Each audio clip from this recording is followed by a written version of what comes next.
Do you think the Giants are now going to run away with the NFC East? They ain't running away with nothing, unless you consider like a game by NFC East standards. Like, oh my God, it's insurmountable. A whole football game.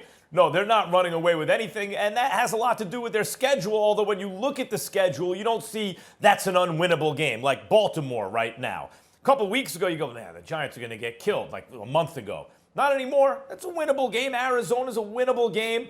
You know, these are games they can win, but when you look at their schedule, you figure maybe they're 2-2, something like that, and if they're a little bit better than that, great. Cleveland's playing very well right now. You'd like the Giants over the Cowboys last week of the season, but 3 of their next 4, the Giants will be underdogs. And the Washington football team, who, like the Giants, has been trending better and better as the season goes on, who, like the Giants, had a culture change before the season started, although in Washington's case, they had more of a known commodity as a head coach. In the Giants' case, they were hoping that they picked the right guy. But in any event, Washington's schedule's not as bad as the Giants, although it's not a cupcake schedule. The main thing I notice is that for the Giants and for Washington, the schedule doesn't look as tough as it used to because our perception of them has changed.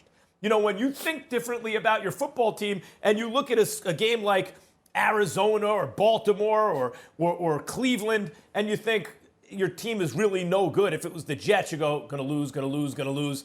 Unless you see a Bengals pop up somewhere or maybe a Panthers, you go, maybe that's a winnable game. But the way the Giants and Washington are playing, you look at those same games, you go, they have a chance to win. For example, today, Pittsburgh, right? That's an undefeated team. And I think because they beat the Ravens, but the way they beat them, Tomlin really came down on them. Maybe they don't fall into a trap, Pittsburgh against Washington. But otherwise, that's a kind of a trap game. Washington doesn't have a good record, but they do play defense. They've been playing better than advertised this year.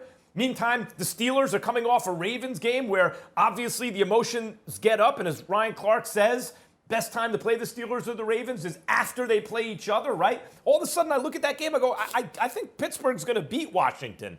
But I think partly that has to do with motivation. In other words, that's not such a bad win anymore. That's kind of a quality win. So, Stephen A., I don't see the Giants with something like a 2-game plus lead in that division. I think it's going to be tight. Max, I got to tell you something, man. I mean, listen. I can't definitively say this, but I think it's possible. I think it's possible that they can run away with the NFC East. First of all, the Eagles are trash. We're just there. They're trash. All right, that's number one. All right, you get them out of the way. Then you got Washington, okay? Washington's got Pittsburgh. They've got San Francisco. They've got Seattle. They've got Carolina on their schedule. I mean, Washington could end up folding for the rest of the season. We can't summarily dismiss that. Their defense is real. Offensively, they're challenged. We understand that. So you got to look at it from that perspective. The Dallas Cowboys are the Dallas Cowboys. What can go wrong will go wrong. And it'll start tomorrow night even more so snowballing because Lamar Jackson will probably be back. The Baltimore Ravens playoff lives are on the line, and they're going up against the Dallas Cowboys. So what a convenient element on their schedule. So I'm going to look at it from that perspective. And then last but not least, I got to take this into account. Max Kellerman, did I not come on the air weeks ago and specifically state this dude, Joe Judge, looks like the right man for the job?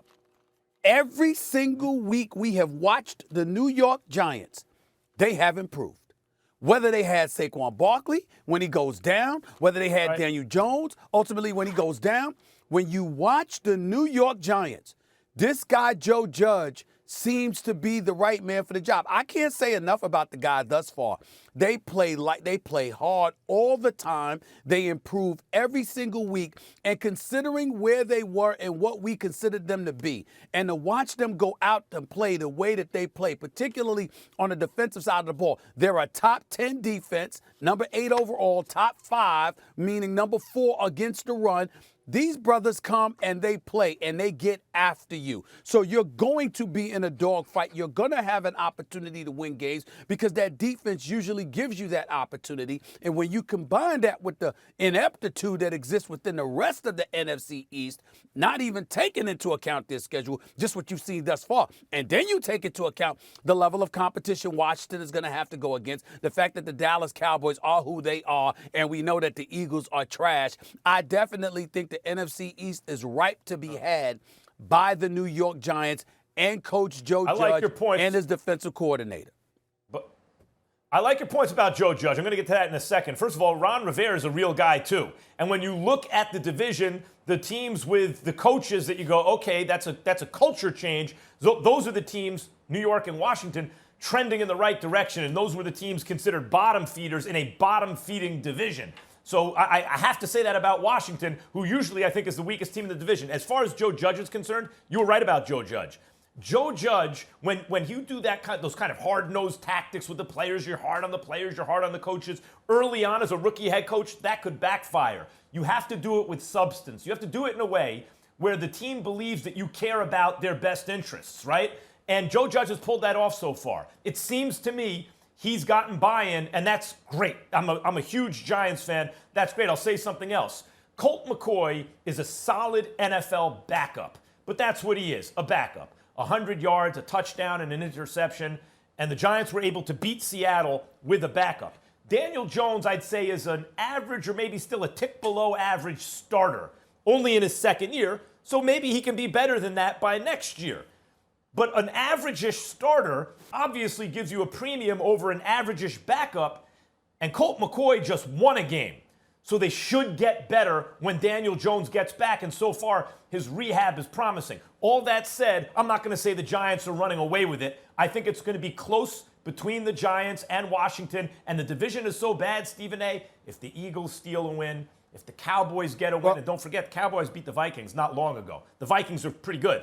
If either one of those teams gets a win, there's so few wins necessary in that division, suddenly our perception changes. Thanks for watching ESPN on YouTube. For live streaming sports and premium content, subscribe to ESPN+.